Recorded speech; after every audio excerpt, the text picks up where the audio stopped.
नमस्कार, स्वागत है आपका। मैं हूं आपके साथ अनंत और आप देख रहे हैं हमारी खास पेशकश लीगल हेल्पलाइन। इस देश का लोकतंत्र इस देश की खूबसूरती का एक अभिन्न अंग है, जहां जनता का जनता के लिए जनता द्वारा शासन के एक सूत्र पर चलते हुए हर एक नागरिक को समानता के साथ स्वेच्छा से जीने का अधिकार दिया जाता है। लोकतंत्र की आत्मा संविधान को कहा जाना गलत नहीं होगा और इसी संविधान का प्रियम्बल यानी संविधान की प्रस्तावना भी समाज के हर व्यक्ति के लिए समता और न्याय की बात करता है। कानून हर समस्या के सही प्रारूप में समाधान के लिए मौजूद है, लेकिन सही जानकारी ना होने या कानूनी पेचीदगी के चलते समाज का एक बड़ा हिस्सा सही समय पर न्याय हासिल करने में असमर्थ महसूस करता है। और इसी गैप को भरने के लिए हम लोग यहाँ पर मौजूद हैं आपके लिए बेहतर और निःशुल्क कानूनी सहायता के लिए। इंडिया लीगल रिसर्च फाउंडेशन की इनिशिएटिव लीगल हेल्पलाइन में हम यहाँ पर मौजूद हैं आपकी हर कानूनी समस्या में आपके लिए बेहतर और निःशुल्क सहायता के लिए। और आज जिस मुद्दे पर हम लोग चर्चा करने वाले हैं वो है नेगोशिएबल इंस्ट्रूमेंट एक्ट को लेकर कि चेक बाउंस में दरअसल क्या चीजें हैं और इससे जुड़े हुए नियम और कायदे क्या हैं। कानूनी सहायता के लिए आप हमें कॉल कर सकते हैं। स्क्रीन पर नंबर लगातार फ्लैश हो रहे हैं, नंबर पर फोन करके आप सीधे हम तक जुड़ सकते हैं। बेहतर और निःशुल्क कानूनी सहायता आप हमसे प्राप्त कर सकते हैं।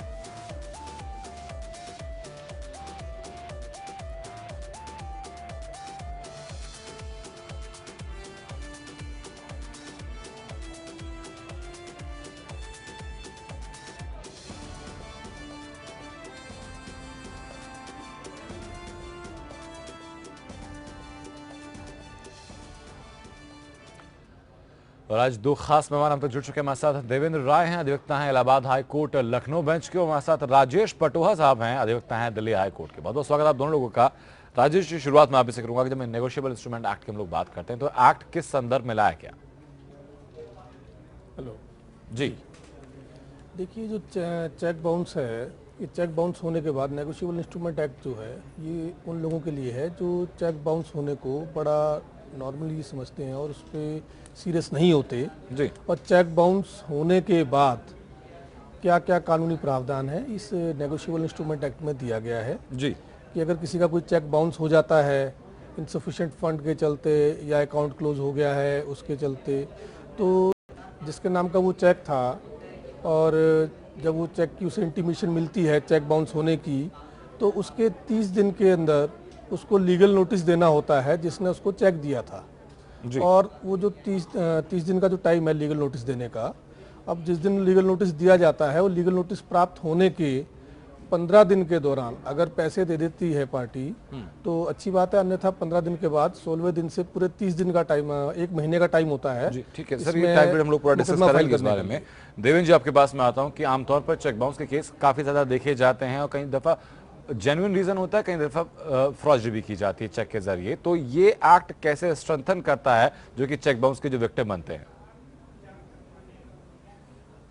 जी हाँ, फिर से जरा सा रिपीट करें। सर, सवाल मेरा ये है कि आमतौर पर चेक बाउंस के जो केसेस हैं वो हम लोग देखते हैं, लेकिन ये जो एक्ट है नेगोशिएबल इंस्ट्रूमेंट एक्ट, ये चेक बाउंस के जो विक्टिम होते हैं उनको कैसे स्ट्रेंथन करता है? बेसिकली ऐसा है कि ये एक प्रकार से अगर देखा जाए तो क्रिमिनल ऑफेंस है, लेकिन ये है कि इसके लिए एक स्पेशल एक्ट ये बनाया गया 1881 में जी, कि जो सिर्फ इसी के लिए ही बनाया गया और इसके लिए आईपीसी का सेक्शन कोई इन्वॉल्व नहीं होता है, जो इंडियन पेनल कोड है उसका सेक्शन कोई इन्वॉल्व नहीं होता है जी।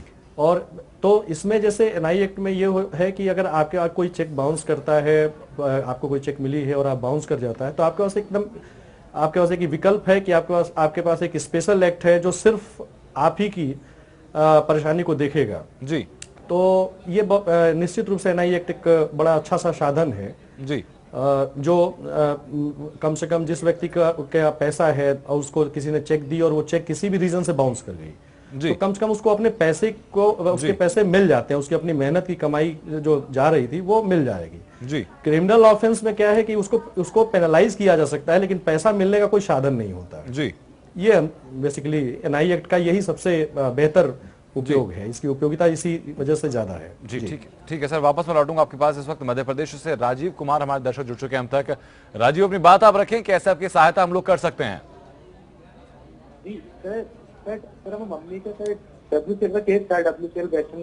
राजीव, आपकी आवाज अब तक साफ नहीं आ पाई है, अपनी बात आप दोहराएं जरा एक बार। WCL मम्मी क्या मम्मी को अनफिट अंकित जी उन्हें फिट कर दिया गया था सर। 2009 में मम्मी का एक्सीडेंट हो गया था जी तब सर ऑन ड्यूटी पर। जी hello sir, on duty Rajesh, आपकी आवाज हम तक साफ नहीं पहुंच पा रही। दरअसल आपका नंबर हम तक जरूर पहुंच गया है। India legal research foundation team आपको जल्द कॉल करेगी और बेहतर सहायता इस मामले में आपकी जरूर की जाएगी। निश्चिंत आप रहिएगा। पटेल साहब आपके पास मांगूंगा कि चेक बाउंस का जो केस अगर कोई आता है, किसी का को चेक दिया जाता है, वो चेक बाउंस हो जाता है, तो कितने वक्त तक उसकी शिकायत की जा सकती है? जी देखिए, ये जो चेक जब बाउंस होने की इंटीमेशन जी जो चेक होल्डर है उसको जब मिलती है, तो वो इंटीमेशन के बाद रिटर्न मेमो जो मिलता है बैंक का, उसकी जब इंटीमेशन उसको मिलती है तो 30 दिन के अंदर उसको एक लीगल नोटिस देना होता है उस पार्टी को जिसने उसको चेक दिया था, और उसमें वो सूचना दी जाएगी कि आपका ये चेक इन कारणों से जो है ये आपकी लायबिलिटी बनती थी और इन कारणों से ये बाउंस हुआ है और आपकी लायबिलिटी बनती है, और कृपया करके 15 दिन के अंदर अंदर आप जो है ये पैसा जो है चेक का वो हमें दे दें, अन्यथा आपके खिलाफ कानूनी कार्रवाई की जाएगी। जी लीगल नोटिस में इस तरीके से दूसरी पार्टी को जो है इंटीमेट किया जाता है। जी ठीक है। धीरेन्द्र राय साहब, क्या इसमें जो चेक की जो डेट होती है उसका भी कोई फर्क पड़ता है, या फिर जिस दिन चेक बाउंस हुआ उस दिन से काउंट होना शुरू होता है? जिस दिन चेक बाउंस हुई उस दिन से काउंट होना शुरू होगा जी। उस दिन से 30 दिन जो समय बताया अभी जो है मेरे ब्रदर कलीग ने जी वो 30 दिन उस दिन से होगा जिस दिन बाउंस की सूचना आपको मिलती है।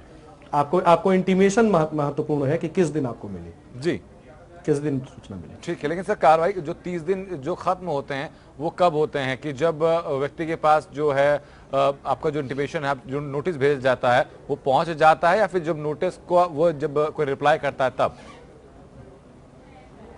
देखिए ऐसा है, पहली बात यह है कि जिस दिन चेक बाउंस होने की इंटीमेशन आपको मिली जी उस दिन से 30 दिन के भीतर उसको जो है नोटिस देना अनिवार्य है उस पार्टी को जी कि आपकी चेक बाउंस कर गई है और ये लायबिलिटी आपके ऊपर बनती है, या ये पैसे आप 15 दिन के भीतर यदि हमें वापस कर लेते हैं तो कोई बात नहीं, अन्यथा मैं जो है लीगल एक्शन लूंगा। जी तो ठीक है, तो 30 दिन और इधर 15 दिन। तो इसमें क्या है कि जैसे जो पार्टीज लोकल है, जैसे अगर चेक आपको जो बाउंस हुई है वो लोकल अगर चेक बाउंस हुई है जी तो ये माना जाता है कि आप जब किसी को नोटिस देते हैं तो हमारे यहाँ ये माना जाता है कि 3 दिन में लोकल नोटिस पहुंच जाएगी। जी बाहर की जो नोटिस है वो 7 दिन में माना जाता है कि 7 दिन में पहुंच जाएगी। जी उसके बाद 15 दिन का समय, उसको जिस दिन उसको नोटिस प्राप्त होती है उस दिन से 15 दिन के अंदर उसके पास विकल्प है कि वो पैसे को वापस कर सकता है। जी ठीक है। यदि वो पैसे को वापस नहीं करता है जी तब आप कोई भी इनिशिएटिव ले सकते हैं, लीगल प्रोसीडिंग आप स्टार्ट कर सकते हैं। जी ठीक है। पटवारी साहब आपके पास होंगे, यानी कि कुल मिलाकर 45 दिन का वक्त होता है आपको जब इंटीमेट किया जाता है कि आपका चेक बाउंस हो गया है। उसके बाद वो अगला जो व्यक्ति जिसके द्वारा चेक दिया गया था उसको कोई भी इस बारे में रिवर्ट करने का। लेकिन अगर 45 दिन के अंदर, यानी कि 30 दिन का आपका नोटिस का पीरियड और नोटिस के बाद 15 दिन, अगर 15 दिन के भीतर कोई व्यक्ति पैसा वापस नहीं करता है, कैश में नहीं देता है पैसा वापस, तो फिर कैसे हम लोग कार्रवाई कर सकते हैं? तो जो हमने जब उसको नोटिस दिया है और नोटिस जिस दिन दूसरी पार्टी को प्राप्त हुआ है उससे पूरे 15 दिन काउंट किए जाएंगे, और 15 दिन जिस दिन खत्म हो रहे हैं उसके 16वें दिन, अब ये थोड़ा सा टेक्निकल डिफिकल्टीज हैं, ये इसको तो बड़ा ध्यान रखना पड़ता है। 16वें दिन से पूरा 1 महीने का टाइम होता है। 1 महीने का टाइम जो है, अगर वो फरवरी 16वां दिन अगर फरवरी महीने में शुरू होता है तो वहाँ केस फाइल करने का दिन अगर 28 दिन का अगर फरवरी का महीना है तो 28 दिन का टाइम है। अगर वो मई महीने में कॉज ऑफ एक्शन अरोज होता है 16वां दिन तो 31 दिन का टाइम है। अगर वो इस हिसाब से होता है कि 16वां दिन जून से महीने में पड़ रहा है, उस महीने के कितने दिन हैं उतने वो महीना काउंट किया जाता है और वो महीने के दिन काउंट किए जाते हैं। विद इन उन दिनों में उस 1 महीने में मुकदमा फाइल करना बड़ा लाजमी है इसके अंदर। ये टेक्निकलिटीज हैं जो इनका बड़ा ध्यान रखना पड़ता है हमें। और इसमें मैं एक बार फिर से शुरू से दोहरा दूं आपको आपके माध्यम से, जो चेक बाउंस के जो केसेस हैं, जो चेक की जो डेट है इसके 138 के जो अगर नेगोशिएबल इंस्ट्रूमेंट एक्ट में जो हमने मुकदमा फाइल करना है, चेक की डेट से 3 महीने के अंदर ये जो चेक है ये वैलिड होता है। और ये चेक आप 3 महीने में जितनी बार मर्जी डाल सकते हैं। और जब वो बाउंस होता है, आपको लगता है कि बार बार बाउंस हो चुका है, अब मुझे लीगल नोटिस देना है, जब आप उसको लीगल नोटिस देते हैं तो लीगल नोटिस देने के बाद उस चेक को आप दोबारा बैंक में बाउंस ना कराएं, अन्यथा जो है केस जो है टेक्निकल डिफिकल्टी की वजह से आपका मुकदमा खारिज हो सकता है। जी। अगर हम एक प्रोसीजर में पड़ गए, उसको लीगल नोटिस दे दिया है हमने, जी। तो हमें 15 दिन का इंतजार करना है। हाँ। अगर पैसे नहीं आते हैं जी। तो आपके पास 1 महीने का टाइम है, उसमें आपको मुकदमा डालना है। ठीक है। और जो कंसर्न इलाका मजिस्ट्रेट है वहां पर ये आपकी लिखित में शिकायत जाएगी। जी, उसमें ठीक है सर, मैं वापस लौटूंगा आपके पास। इस वक्त जम्मू से बाबूराम हमारे दर्शक जुड़ चुके हैं हम तक। सर अपनी बात आप रखें बाबूराम, कैसे आपकी सहायता हम लोग कर सकते हैं? जी नमस्कार। जी नमस्कार। हाँ सर, मैं रिक्वेस्ट करना चाहता हूँ। जी सर बदकिस्मती से मेरी दुखित एक कहानी है। जी सर मैं 5 साल से मतलब मकान बना रहा हूँ, मुझे लेंटर नहीं डाल देते। जी। सर ना मेरे पास पैसा है, हाँ, ना कोई सुनाई होती है। सर तो कौन नहीं डालने देता आपको मकान पूरा? कौन नहीं करने सर देता आपको? मेरे हमसाए हैं जो पैसे वाले हैं सर। तो जनाब अभी जो कच्चे मकान में रह रहा हूँ, बरसात आने वाली है, मेरा मकान नीचे गिर जाएगा और मेरी फैमिली खत्म हो जाएगी। अब मैं क्या करूँ? आपने क्या इस बारे में कहीं पुलिस में लिखित शिकायत की कोई? सर एक बार नहीं, 5 साल 3 साल दौड़ता रहा, लेकिन जनाब कोई नहीं सुनता है। क्या सब पैसा चलता है। जी बाबूराम, आप एक काम कीजिए कि अब तक जो आपने शिकायत की है, जो भी आपने रिपोर्ट लिखाई है, एफआईआर लिखाई है, उनकी एक कॉपी साथ ही साथ आपकी क्या शिकायत है उसको एक पेपर पर लिखकर आप हम तक भेज दीजिएगा। ईमेल एड्रेस हमारा लगातार फ्लैश हो रहा है, हम हमें व्हाट्सएप भी कर सकते हैं, साथ ही साथ हमें आप एड्रेस पे कुरियर भी कर सकते हैं। A9 सेक्टर 68 नोएडा हमारा एड्रेस है, तो यहाँ पर आप भेज दीजिएगा। जैसे ही आपकी चीजें हम तक पहुंचेंगी हमारी टीम की तरफ से उनको देखा जाएगा और बेहतर सहायता इस मामले में आपकी जरूर की जाएगी। बहुत बहुत शुक्रिया आपका हम तक जुड़ने के लिए। देवेंद्र जी, आपसे मैं जानना चाहूंगा कि जो नोटिस जारी करने के बाद जो 15 दिन का पीरियड काउंट होता है वो कब से काउंट होता है? कि जब अगले व्यक्ति को नोटिस मिल जाता है तब से 15 दिन, या जो नोटिस भेजा गया है तब से 15 दिन? जिस दिन उसको नोटिस प्राप्त हो जाती है वह उस दिन से 15 दिन का समय काउंट किया जाएगा। जी ठीक है, लेकिन सर 15 दिन के अंदर भी अगर है। कार्रवाई नहीं होती तो फिर हम लोग क्रिमिनल ऑफिस में केस दर्ज करा सकते हैं उसके लिए? हाँ, क्रिमिनल ऑफेंस नहीं, 138 NI एक्ट इसके लिए बना हुआ है जी, इसमें हम केस फाइल कर सकते हैं। जी ठीक है सर। इसमें एक बात और बताना चाहूंगा जी। कि बेसिकली क्या होता है कि कानून न जानने की वजह से कई बार गलतियां होती हैं। जो व्यक्ति जिसकी चेक बाउंस की है, जिसको पैसे का नुकसान हो रहा है, वो कानून नहीं जानता है। कई बार एग्रेशन में वो क्या करता है कि एक बार वो अपनी तरफ से नोटिस भेज देता है, फिर उसके बाद वो किसी एडवोकेट को कंसल्ट करता है। जी, तो यहाँ ये बात जानना बहुत जरूरी है कि नोटिस आप एक बार देंगे और उसके बाद ठीक इसी टाइम फ्रेम में आप केस फाइल कर देंगे। जी, ये आवश्यक है। जी, वो नोटिस या तो स्वयं कंप्लेनेंट दे या उसका एडवोकेट दे। जी ठीक है। तो सर क्या जो कंपनी के द्वारा जो चेक जो रिलीज किए जाते हैं, पटवा साहब सवाल आपसे है मेरा, कि कंपनी की तरफ जो चेक रिलीज किए जाते हैं फिर इंडिविजुअल जो चेक रिलीज किए जाते हैं, दोनों में कोई डिफरेंस होता है? अगर प्रोसीजर अगर चेक बाउंस होता है तो, या फिर एक ही होता है? बिल्कुल बिल्कुल। अगर कोई कंपनी देखिए ऐसा है, अगर वो जो बाउंस अगर मान लीजिए कि कोई कंपनी है। देवेंद्र जी सवाल सर मेरा और पटवा उसके साहब कई से था, मैं वापस डायरेक्टर्स आपके पास आऊंगा सर। जी जी। अच्छा, जी। कोई बात नहीं, बड़े भाई हैं, जवाब दें। जी पटवा साहब। जी देखिए ऐसा है, इसके अंदर कंपनी का अगर चेक है तो कंपनी के जो डायरेक्टर्स हैं, कंपनी को और कंपनी को जो डायरेक्टर हैं मौजूदा, उन सबको लीगल नोटिस दिया जाएगा और उनके खिलाफ ही इसमें कानूनी कार्रवाई होगी अगर वो चेक के अगर पैसे नहीं देते हैं नोटिस के बावजूद। और अगर कोई इंडिविजुअल का चेक है तो उसको इंडिविजुअली ही उसको जो है नोटिस दिया जाएगा। प्रोसीजर सेम ही रहता है, सिर्फ हाँ, बस इसमें ध्यान रखना पड़ता है कंपनी को और कंपनी के जो डायरेक्टर्स हैं उनको पार्टी बनाना बड़ा जरूरी है और उनको नोटिस देना बड़ा जरूरी है। देवेंद्र जी, अब नोटिस तो जारी यहाँ पे किया जा रहा है, लेकिन केस भी दर्ज कराया जाएगा, लेकिन ये जाना जरूरी हो जाता है कि जुरिडिक्शन क्या रहेगा उसका, जहां पर जिस बैंक का वो चेक था, जिस बैंक में चेक लगाया गया वो रहेगा, या जहां पे जो चेक दाता है उसका जुरिडिक्शन रहेगा, या फिर जिसको चेक मिला, जिसके पास चेक बाउंस हुआ, जुरिडिक्शन उसके क्षेत्र का रहेगा? देवेंद्र जी। जी, इसमें ऐसा है कि जिस बैंक में चेक बाउंस की, जिस शाखा में बाउंस की, उसका जो थाने का जुरिडिक्शन होगा उसके अकॉर्डिंग कोर्ट में जाएगा। जी ठीक है जी। यानी कि यदि किसी ने मेरे नाम से कोई चेक इशू की है, मैंने उस चेक को अपने खाते में लगाया और वो बाउंस कर गई, जी, तो जिस थाना क्षेत्र में वो बैंक की शाखा होगी उसके हिसाब से केस वो जाएगा उस कोर्ट में। जी ठीक है सर। इस वक्त जौनपुर से जयप्रकाश दुबे हम तक जुड़ चुके हैं हमारे दर्शक। जयप्रकाश जी, अपनी बात आप रखें, कैसे आपकी सहायता हम लोग कर सकते हैं? हाँ जी, ऐसा है कि मेरा चेक बाउंस हुआ अप्रैल मई 2013 में 1,80,000 रुपए का चेक था, बॉम्बे का था, जो जौनपुर उन्होंने लगाया जी। और जब चेक बाउंस हो गया तो फिर मैंने टेलीफोन से उनसे बात किया तो उन्होंने कहा कि सारी मैं फिर डाल देता हूँ, आप तुरंत लगा दीजिए।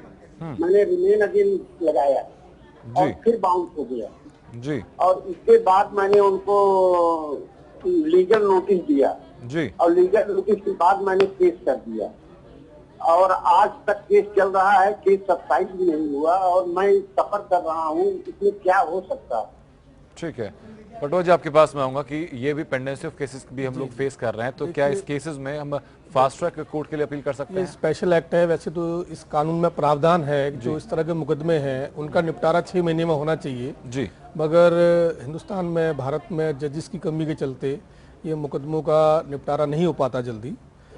बाकी ये है कि इसके अंदर स्थिति क्या है कि इसकी डिले होने की, सर्विस हुई है नहीं हुई है, कई बार कई और भी इसमें वजहें होती हैं, मगर ये माना जाता है इसके अंदर कि 3 से 4 साल तक का मैक्सिमम टाइम लगता है इसके अंदर।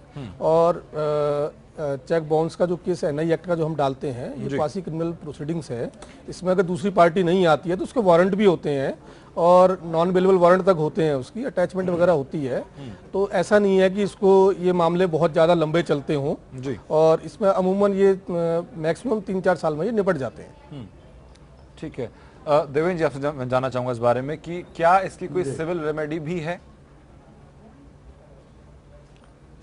बेसिकली ये सिविल रेमेडी की ही तरह इसको देखा जाता है जी। ठीक है, ये सिविल रेमेडी है क्योंकि आपको अपने पैसे भी वापस मिल रहे हैं। ये एक तरह से अगर कहें कि इसको क्वासी सिविल और क्वासी क्रिमिनल कहेंगे जी, क्योंकि इसमें आपका पैसा भी रिटर्न होता है और आपने जो अपराध किया है उसके लिए आपको पेनलाइज भी किया जाता है जी। ठीक है। तो यहाँ पर अभी एक चर्चा अभी हो रही थी जो कि अभी स्पेशल कोर्ट्स बनी है NI एक्ट के लिए ही। कई जगह जो रिटायर्ड जजेस हैं उनको बैठाया जा रहा है कि इन मुकदमों का डिस्पोजल जल्दी हो जी। ये चेंज आया है अभी जो जिन्होंने कॉल की थी, जिनको परेशानी है, तो तमाम जगह ये चेंजेस आए हैं जी जी। तो सर स्पेशल कोर्ट के लिए अप्लाई कैसे किया जा सकता है, कैसे अपील करें उसके लिए? नहीं, इनफैक्ट ऐसा है, स्पेशल कोर्ट में अप्लाई करने नहीं, अप्लाई तो वैसे ही होगा जैसे पहले होता था जी, लेकिन वो स्पेशल कोर्ट्स में वो ट्रांसफर हो जा रही है, ऑटोमेटिकली ट्रांसफर हो जाएगा केस। ट्रांसफर पिटीशन डालनी पड़ेगी? सिर्फ NI एक्ट के मुकदमे को नहीं, बिल्कुल डालने की जरूरत नहीं है। ये इंटरनल प्रोसेस है ठीक है। और उस कोर्ट का केवल एक ही काम है कि NI एक्ट के मुकदमों का डिस्पोजल त्वरित गति से हो जी। ठीक है राजेश पटवा जी, आपसे मैं जानना चाहूंगा कि कई दफा ये भी केसेस हमारे सामने आए हैं कि किसी एक व्यक्ति ने A ने किसी को B को चेक दिया, लेकिन A को भरोसा था कि किसी तयशुदा वक्त में उसके पास कहीं से पेमेंट आ जाएगी, वो पेमेंट नहीं आ पाती है तो B का चेक जो है बाउंस हो जाता है। अब ऐसी परिस्थिति में आप दोषी किसको ठहराएंगे? ये देखिए, यहाँ दोषी ठहराने वाली बात तो देखिए कोर्ट तय करेगी, मगर मेरा कहना ये है, आपके माध्यम से मैं दर्शकों को बताना चाहूँगा, जिसमें कि कई बार उनके साथ बड़ी परेशानियाँ होती हैं, वो मुकदमा नहीं डाल पाते। आपके पास अगर चेक है, किसी ने आपको पैसे चुका नहीं पाया वो, और उसने आपको चेक दिया कि फला दिन आप चेक को डालेंगे और ये ऑनर हो जाएगा और वो डिसऑनर हो जाता है जी, तो इसमें आप ज़्यादा इंतज़ार ना करें। इसमें चेक की डेट से 3 महीने का टाइम है, उसको जरूर प्रेजेंट कराएं जी। और लास्टली जब प्रेजेंट होगा, 3 महीने से ज़्यादा टाइम ना हो, और 15 दिन का उसको नोटिस दें। और नोटिस देने के बाद चाहे वो दूसरी पार्टी आपको जितना मर्जी कहे जी पैसे आने वाले हैं या आप थोड़ा वेट करें, ऐसा बिल्कुल ना करें। आप कानूनी जो प्रक्रिया है उसको अपनाएं और मुकदमा फाइल करें, और मुकदमे के चलते हुए पैसे आ जाते हैं तो अच्छी बात है। अन्यथा इसके अंदर इस केस में 2 साल की सजा, डबल चेक अमाउंट या दोनों का प्रावधान है। और ये जो मैं बार बार आपके माध्यम से ये बात फिर बताना चाह रहा हूँ कि जो लोग चेक को बिल्कुल एक कागज का टुकड़ा समझते हैं और सिर्फ टालने के लिए, अपनी लायबिलिटी को बचाने के लिए और उसको जो है टालने के लिए एक चेक इशू कर देते हैं, उनके लिए कानून है और इसका बड़ी सख्ती से पालन होता है। और आप सख्ती से इसके अंदर मुकदमा फाइल करें। चर्चा में शामिल होने के लिए बेहतर इस बारे में मार्गदर्शन हमारे दर्शकों का करने के लिए बहुत बहुत शुक्रिया। और लीगल हेल्पलाइन में फिलहाल सिर्फ इतना ही। आप देख रहे हैं APN खबरें लीगल हेल्पलाइन पर APN पर लगातार जारी रहेंगी।